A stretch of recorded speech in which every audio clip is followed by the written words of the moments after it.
ये बहस बहुत पुरानी है कि किस्मत सब कुछ है या मेहनत सब कुछ है। इसका जवाब हर आदमी के पास मुख्तलिफ है। आमतौर पर जो कामयाब लोग हैं वो कहते हैं सब कुछ मेहनत है, और जो नाकाम लोग हैं वो कहते हैं सब कुछ किस्मत है।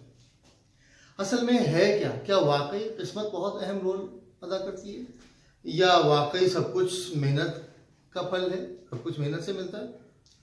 तो इसका नज़रिया हर आदमी का अपना अपना है। अगर आप कामयाब हैं तो आप कहेंगे यार सब कुछ मेहनत से, देखो मैंने मेहनत की, मैंने इतनी मेहनत की, आज देखो मैं कामयाब हूँ। और अगर आप खुदा न खास्ता नाकाम हैं तो आप कहेंगे यार सब कुछ नसीब है, बस नसीब है तो सब कुछ है, और ऊपर वाला मेहरबान तो गधा पहलवान वगैरह वगैरह सबके मुहावरे उनके अपने हैं, कामयाब लोगों के अपने हैं। वो कहेंगे मियाँ उठ बांध कमर क्या डरता है, फिर देख खुदा क्या करता है, वगैरह वगैरह। तो हर आदमी के अपने अपने नज़रियात हैं। इनफैक्ट है क्या, देखिए जब आप कामयाब होते हैं तो जाहिर आप मेहनत करके कामयाब होते हैं तो मेहनत तो एक रोल अदा करती है। हमारे दोस्तों में कोई 10-12 साल तक ये बहस चलती रही। एक ग्रुप था हमारे दोस्तों का, 8-10 दोस्तों का, उनमें ये बहस कोई 10-12 साल तक चलती रही कि जनाब मेहनत सब कुछ है या किस्मत सब कुछ है। वो अरसे तक चलती रही। वो मेहनत, जो नाकाम थे वो जाहिर है वही कहते थे कि जनाब नसीब सब कुछ है, और जो कामयाब थे वो यही कहते थे कि जनाब मेहनत सब कुछ है। तो नाकाम लोगों का नज़रिया ये है कि किस्मत सब कुछ है, और कामयाब लोगों का नज़रिया ये है कि मेहनत सब कुछ है। ये बहस कोई 10-12 साल चलती रही। आखिर में हमारा एक दोस्त था जो कामयाब था, उसने कहा कि यार नसीब सब कुछ है, किस्मत सब कुछ है, लक इज एवरीथिंग। तो हमने दलील मांगी। उसने कहा कि ये भी तो आपका नसीब है कि आप मेहनत करने के काबिल हैं। अगर आप पैदाइशी तौर पर जन्म से ही आप अंधे होते, लंगड़े होते या लूले होते, फिर आप कहाँ से मेहनत करते? या आपके दिमाग में ये सोच ही नहीं आती कि मेहनत करनी है तो आप मेहनत ही ना करते? तो मेरा नज़रिया उस वक्त क्या था, मुझे बताने की ज़रूरत नहीं, उस वक्त मैं कामयाब आदमियों में था, तो आप समझ सकते हैं। लेकिन उस शख्स ने जो है सारा गेम ही पलट दिया। उसने कहा कि सब कुछ नसीब है, और उसकी दलील इसने ये दी कि अगर आपका नसीब, ये आपका नसीब ही तो है कि आप मेहनत करने के काबिल हैं, आप हाथ पैर से सलामत हैं, आप सेहतमंद हैं, आप दिमागी तौर पर प्रॉपर सोच सकते हैं, कि ये भी तो आपका नसीब है। कितने लोग अंधे पैदा होते हैं, उनका तो कोई कसूर नहीं होता। कितने लोगों का एक्सीडेंट हो जाता है, अपाहज हो जाते हैं, नहीं कर पाते मेहनत। तो ये और बात है कि अपाहज भी कुछ लोगों में जो सोच होती है तो वो भी मेहनत कर रहे होते हैं। वो अपने जो माजूरी है उसको अपना वीक पॉइंट नहीं बनाते, बल्कि उससे ही कोई दूसरा मेहनत का रास्ता तलाश कर लेते हैं। तो बात यह है कि नसीब जो है वो बहुत अहम रोल अदा करता है इंसान की लाइफ में। अगर आप गॉड को नहीं मानते, अल्लाह को नहीं मानते, किसी ऊपर की ताकत को नहीं मानते, तो आप उस नसीब को टाइमिंग कह सकते हैं, इत्तेफाक कह सकते हैं, लेकिन बहरहाल ये एक अहम रोल प्ले करता है। किसी मुफक्किर के बकौल के सिकंदर आजम जैसी सलाहियत के लोग पता नहीं कितने थे और कितने हैं, लेकिन उनको इक्वल अपॉर्चुनिटीज नहीं। सिकंदर आजम एक ऐसी रियासत में पैदा हुआ जहां उसका बाप रियासत का मुतवल्ली था, मालिक था, हाकिम था। तो सिकंदर आजम ने जो है वो फतूहात शुरू कर दी जैसे होश हवाला, और 32 साल की उम्र में वो दुनिया का बहुत बड़ा इलाका जो है वो फतह कर चुका था। अब आप कहें जनाब वो क्या नाम है, विरासत में तो बहादुर शाह जफर को भी मुगल एम्पायर मिली थी, उसने क्या किया? बिल्कुल ठीक है, वो भी नसीब ये था कि वो महल में पैदा हुआ था, लेकिन वो मेहनती नहीं था। तो मेहनत और नसीब दोनों ही रोल अदा करते हैं इंसान की लाइफ में। लेकिन बहरहाल मैं फिर ये कहूँगा कि नसीब का अपर हैंड होता है। सिकंदर आजम, जिसको अलेक्जेंडर द ग्रेट कहते हैं, और लोग उसको देवता मानने लगे थे, क्योंकि वो जिस जंग में जाता था फतह करता था, जहाँ जाता था छा जाता था। हर इलाके को जनाब वो अपनी समझदारी से, अपनी जंगी तैयारियों से, अपनी जंगी हिकमत अमली से, पॉलिसी से वो जीत जाता था। तो लोग ये कहने लगे थे कि ये इंसान नहीं है, भगवान है, ये कोई देवता है, ये कोई सुपरफिशियल पावर्स का मालिक है कि ये जहाँ जाता है वो जीत जाता है। तो लोगों का ये ईमान हो गया था, लोगों ने ये मानना शुरू कर दिया था कि सिकंदर आजम जो है, अलेक्जेंडर जो है, वो इंसानी मखलूक नहीं है बल्कि ये देवता है। लेकिन वो देवता भी अपने नसीब से नहीं जीत सका, और 32-33 साल की उम्र में जब वो इंडिया फतह करके जा रहा था, तो पोरस के इलाके को फतह करके जब वापस जा रहा था यूनान की तरफ, रास्ते में मौत हो गई उसकी।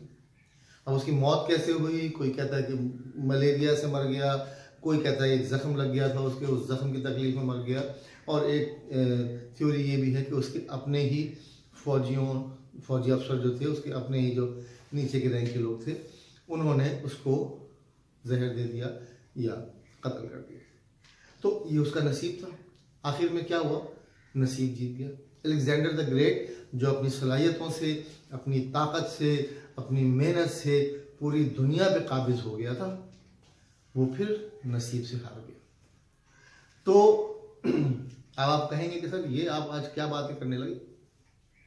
बात ये है कि देखिए, लोग जो है, मैंने क्या कहा, अपॉर्चुनिटी नहीं मिलती। बड़े बड़े ज़हीन लोग होते हैं, बेचारे सारी उम्र टक्कर खाते हैं, इधर उधर से उधर कोई वे ऑफ वर्क तलाश करने की कोशिश करते रहते हैं, नहीं मिल पाता। आप मिसाल ले लीजिए, लोग MBA कर रहे हैं, कोई PhD कर रहा है, कोई कंप्यूटर साइंस में एक्सपर्ट हो रहा है, लेकिन जब वो मार्केट में जाता है तो उसको कितनी सैलरी मिलती है ना?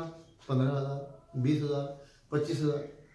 एक आदमी जो है वो 12 साल उसने अपने 12 साल की एजुकेशन की और उसमें बेहतरीन नंबर लाया, तो वो जनाब इंजीनियरिंग यूनिवर्सिटी में एडमिशन हो गया उसका। और उसने कहा जनाब 4 साल उसने लग के मेहनत की, और उसने कहा माँ मैं इंजीनियर बन गया। माँ ने गले लगाया, माँ ने कहा ठीक है बेटा तू इंजीनियर बन गया, अब तू कमा के तो ला, हमारे हालात तो बेहतर कर।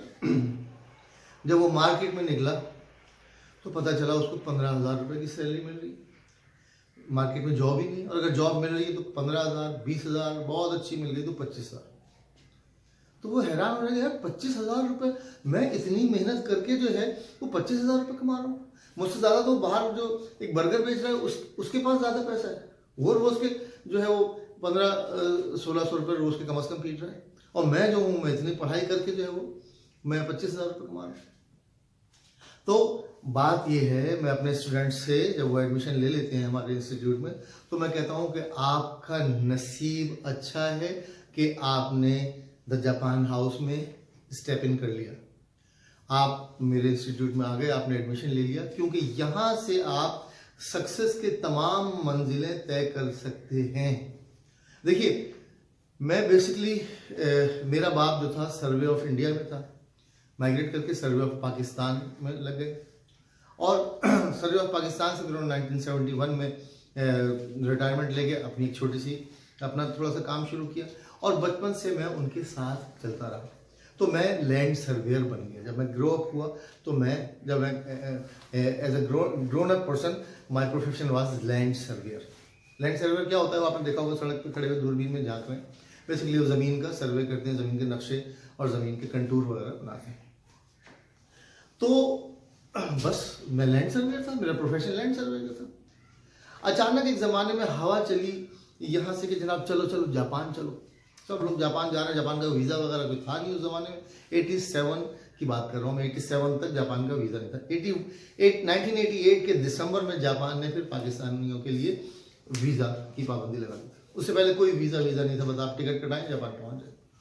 तो हमारे इलाके से काफ़ी लोग जा रहे थे, तो मैंने भी चल जापान पहुँच गए। बाहर जाने का शौक़ था, जवानी में सबको बाहर जाने का शौक़ होता है। मैंने भी टिकट कटाया, बड़ी मुश्किल से वालिदैन ने परमिशन दी और जनाब जापान पहुंच गए।